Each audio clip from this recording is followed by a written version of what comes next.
그날 밤을 떠올릴 때마다 가슴이 먹먹해집니다. 13살이던 저는 손수레를 끌고 골목을 헤매고 있었어요. 할머니 약값으로 아껴둔 9,700원. 엄마가 남긴 작은 동전 지갑이 품속에서 묵직했죠. 그때는 몰랐어요. 그 밤의 선택이 제 인생을 완전히 바꿔버릴 줄은. 골목 모퉁이에서 낡은 외투를 입은 할아버지가 쓰러져 있었어요. 사람들은 그냥 지나쳤죠. 저도 처음엔 망설였어요. 할머니 약값이 없으면 어떻게 하지? 하지만 할아버지의 거친 숨소리가 계속 들렸어요. 추운 겨울밤, 그분은 혼자였거든요. 아저씨, 괜찮으세요? 택시를 세웠습니다. 기사님이 놀란 표정으로 물었어요. 애야, 병원비는 어떻게 할 거니? 전 재산 9,700원을 꺼냈어요. 엄마의 동전 지갑까지. 그 안에 든 작은 메모까지 모든 걸 내밀었죠. 병원 응급실은 하얀 불빛으로 가득했어요. 할아버지는 의식을 되찾았지만 기억이 흐릿해 보였어요. 다만 손가락의 오래된 반지가 눈에 띄었죠. 하트 무늬가 새겨진. 그때는 몰랐어요. 그 반지가 45년 전 사랑의 증표였다는 걸. 할아버지, 가족분은 안 계세요?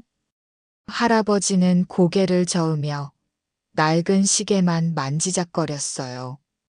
간호사가 접수 스티커를 붙이며 흐릿한 주소를 적었죠. 그 주소가 나중에 모든 걸 바꿀 열쇠가 될 줄도 모르고 집으로 돌아가는 길 빈 손수레를 끌며 생각했어요. 잘한 걸까? 할머니께 뭐라고 말씀드리지? 그런데 이상했어요. 후회가 되지 않았거든요. 다음 날 아침 집 앞에 검은 벤츠 한 대가 서 있었어요. 정장을 입은 중년 남자가 내려왔죠. 그분이 바로 할아버지의 아들 이준호 씨였어요. 당신이 우리 아버지를 살린 소녀인가요? 그분의 눈빛이 묘했어요. 감사함과 동시에 뭔가 복잡한 감정이 섞여 있었죠. 그때만 해도 몰랐어요. 그분이 대기업 회장이라는 것도, 이 일로 인해 얼마나 큰 파장이 일어날지도. 더 중요한 건 쪽방촌 구석에서 45년간 간직해온 한 여자의 반지가 모든 운명을 바꿔놓을 거라는 사실이었죠. 그 여자의 이름은 박영란. 그리고 그분 손가락의 반지 안쪽에 새겨진 글자. 영현 1980.06 15. 정확히 엄마가 남긴 메모와 같은 날짜였어요. 이준호 씨가 택시기사 김태환 씨로부터 이야기를 들었을 때의 표정을 잊을 수가 없어요. 전 재산을 써서 아버지를 데려간 소녀라고요? 믿기지 않는다는 듯 고개를 저으셨죠. 김태환 씨는 계속 말했어요. 그 어린 소녀가 마지막 돈까지 내주며 할아버지를 구했다고. 그런데 더 놀라운 건 따로 있었어요. 쪽방촌에 살던 박영란 할머니가 갑자기 나타났거든요. 65세의 그 할머니는 떨리는 손으로 자신의 반지를 만지작거리고 있었어요.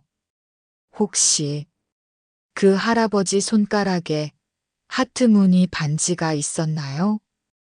병원 간호사가 고개를 끄덕였죠. 박영란 할머니의 얼굴이 하얗게 변했어요. 영현이, 설마. 45년 전으로 시간이 거슬러 올라갔어요. 1980년 6월 15일. 23의 박영란과 22살의 이현은 서로 사랑했어요. 가난한 공장 노동자와 작은 상점 딸의 사랑이었죠. 영란아, 우리 꼭 함께 하자. 이 반지가 증표야. 이현은 작은 하트 무늬 반지를 영란의 손가락에 끼워줬어요.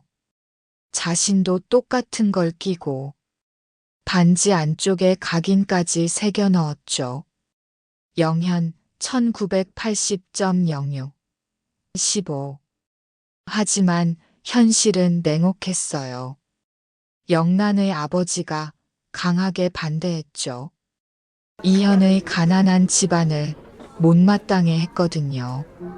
그런 남자와는 절대 안 된다. 영란은 갈등했어요. 사랑과 가족 사이에서. 결국 이현은 떠났어요. 영란을 괴롭히고 싶지 않다며. 미안해, 영란아. 나 때문에 내가 힘들어하는 걸 볼 수 없어. 그게 마지막이었죠. 45년이 흘렀어요. 박영란은 다른 남자와 결혼했지만 행복하지 않았어요. 남편은 일찍 세상을 떠났고 딸 하나를 홀로 키웠죠. 그 딸이 바로 제 엄마 정아였어요. 엄마는 젊은 나이에 병으로 돌아가셨고 저를 박영란 할머니께 맡기고 떠나셨죠. 그때 남긴 게 바로 그 동전 지갑이었어요. 정아에게 1980.6 15라는 메모와 함께. 할머니는 그 메모를 보고 눈물을 흘리셨어요. 딸이 어머니의 첫사랑 이야기를 알고 있었다는 걸 그제야 깨달으셨거든요. 이현이 살아있구나. 병원에서 확인한 반지의 각인은 분명했어요. 영현 1980.06 15. 45년을 간직해온 사랑의 증표가 다시 만났어요. 하지만 할머니는 무서웠어요. 이제 와서 뭘 어떻게 하겠어. 초라해진 모습을 보여주기가 싫었거든요.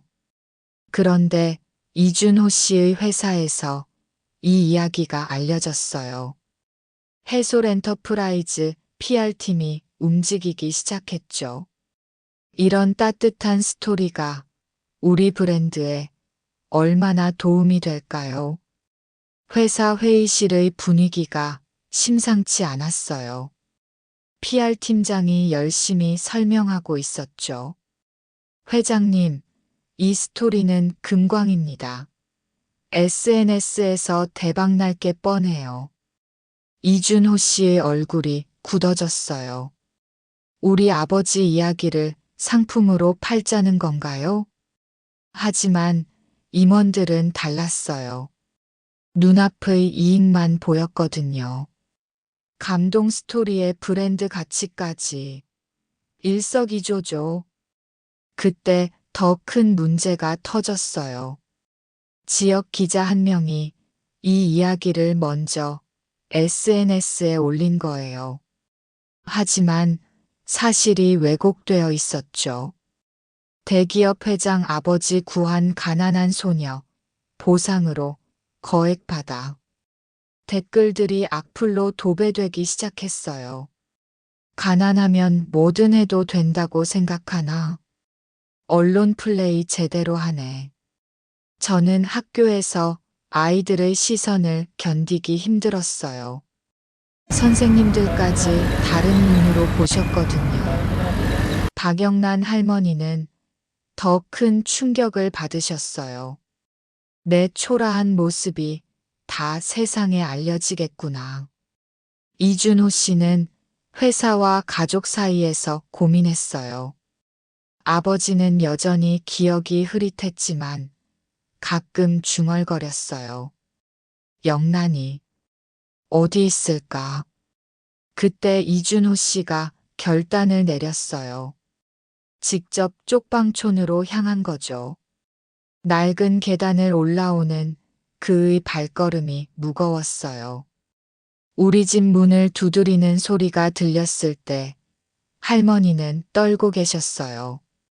어떻게 이런 초라한 곳에? 이준호 씨가 말했어요. 할머니, 우리 아버지와 아시는 사이신가요? 박영란 할머니는 오랫동안 침묵하셨어요. 그리고 오래된 사진첩을 꺼내셨죠. 사진 뒷면의 날짜가 선명했어요. 1980.6 15 이준호 씨의 눈이 커졌어요. 아버지가 그때부터 할머니가 떨리는 목소리로 말씀하셨어요. 45년을 기다렸어요. 하지만 이제 와서 뭘? 그때 회사에서 연락이 왔어요. PR팀이 이미 언론에 보도자료를 뿌린 거였어요. 가난한 소녀를 도운 대기업의 따뜻한 손길. 이준호 씨의 얼굴이 일그러졌어요. 제가 허락한 적 없습니다. 하지만 이미 늦었어요. 뉴스는 퍼져나갔고 사람들의 관심이 몰렸죠.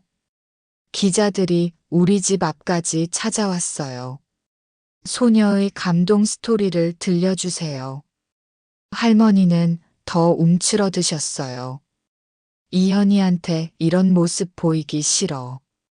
저도 혼란스러웠어요.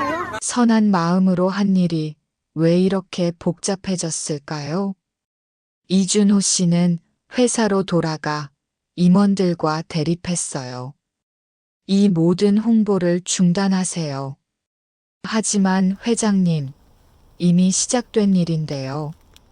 그의 고민이 깊어졌어요.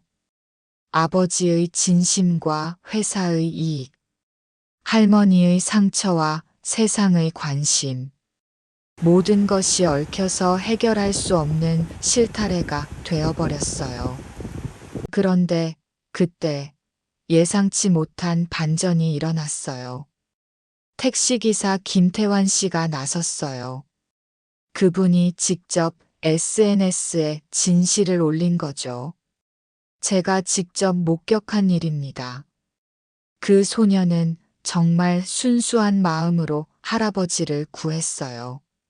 사진과 함께 자세한 증언을 올렸죠.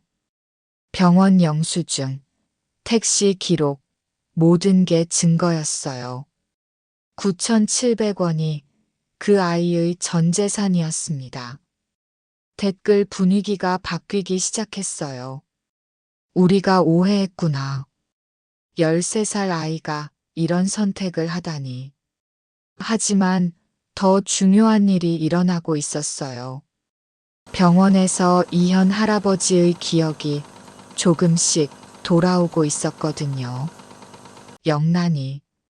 영란이가 간병인이 깜짝 놀라 이준호 씨에게 연락했어요. 아버님이 계속 영란이라는 이름을 부르세요. 그때 이준호 씨는 확신했어요.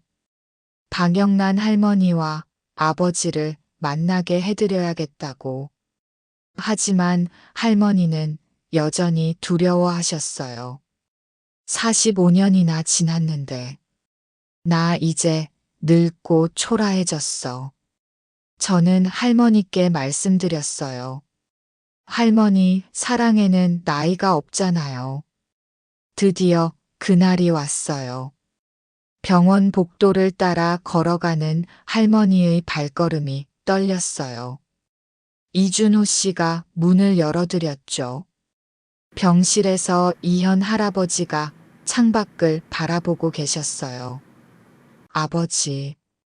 이준호 씨가 조심스럽게 불렀어요.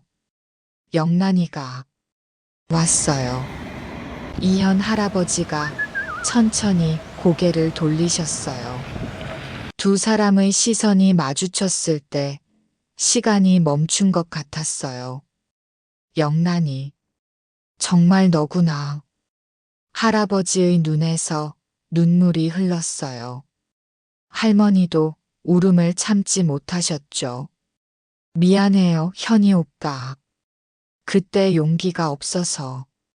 아니야, 영란아. 내가 미안해. 널 혼자 두고 떠나서. 45년의 시간이 한순간에 사라졌어요. 두 분의 손가락에 끼워진 반지가 다시 만났죠. 영현 1980.06 15 이준호 씨가 놀라며 물었어요. 아버지, 그럼 서윤이는 내 손녀구나. 이현 할아버지가 저를 보며 웃으셨어요. 그제야 모든 게 이해됐어요. 엄마 정아는 박영란 할머니의 딸이었고 할머니는 이현 할아버지의 옛 연인이었던 거예요. 우연이 아니라 운명이었어요. 그런데 회사에서는 여전히 소란이 일어나고 있었어요. 주주들이 반발하고 있었거든요. 이런 개인적인 일에 회사가 왜 휘말려야 하나. 언론도 다시 달라붙었어요. 대기업 회장의 숨겨진 가족사. 이준호 씨는 결단해야 했어요. 진실을 말할 것인가, 아니면 모든 걸 숨길 것인가. 그때 김태환 씨가 또 다른 제안을 했어요. 1만 원의 기적 봉사단을 만들어 보는 건 어떨까요? 작은 돈이라도 정성을 모으면 큰 기적이 일어날 수 있다는 뜻으로요. 이준호 씨의 눈이 빛났어요. 아버지의 이야기를 상업화하지 말고 진짜 의미 있는 일을 하자는 뜻이군요. 드디어 마지막 선택의 순간이 다가왔어요. 이준호 씨가 회사 이사회에 들어섰을 때 모든 임원들의 시선이 집중됐어요. PR팀장이 다시 한번 강조했죠. 회장님, 이 기회를 놓치면 됐습니다. 이준호 씨가 단호하게 말했어요. 우리 아버지의 이야기를 홍보수단으로 쓸 수는 없어요.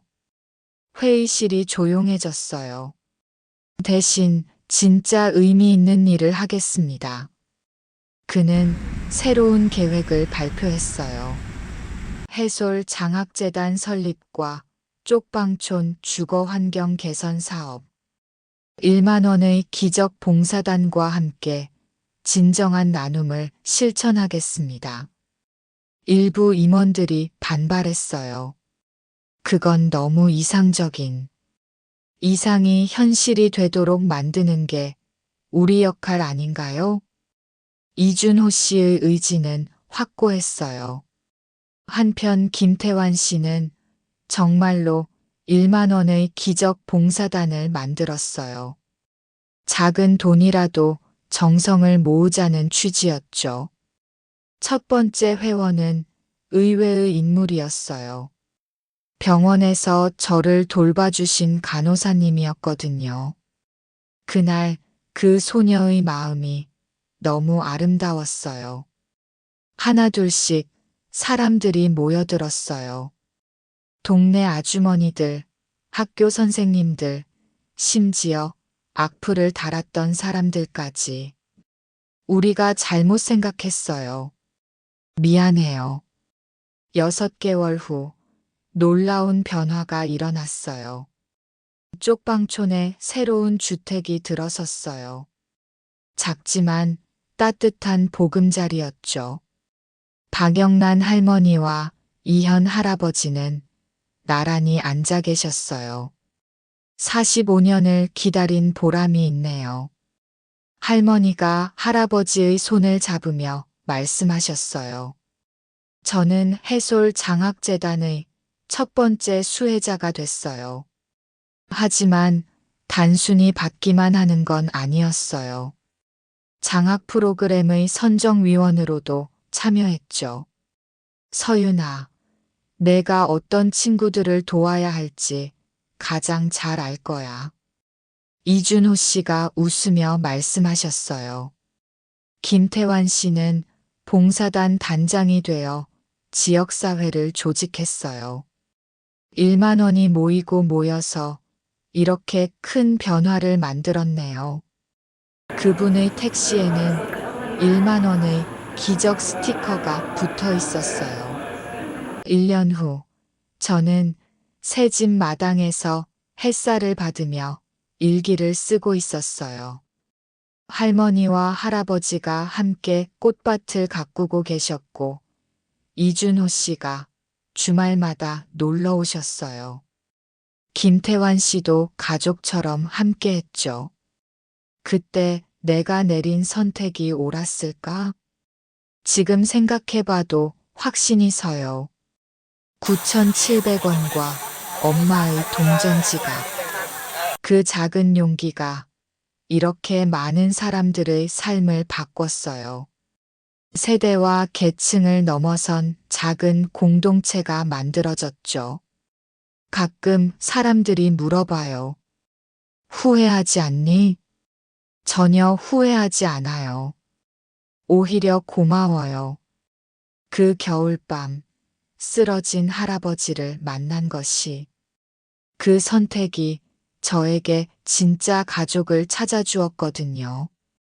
그리고 무엇보다 작은 선행이 얼마나 큰 기적을 만들 수 있는지 보여주었어요. 이제 저도 다른 사람을 도울 수 있는 사람이 되었어요. 1만 원의 기적은 계속되고 있어요. 오늘도 내일도. 여러분도 한번 해보세요. 작은 용기, 작은 나눔. 그것이 세상을 바꾸는 첫걸음이에요. 무료 구독하시고 재밌는 이야기 받아보세요. 댓글에 후기 부탁드립니다.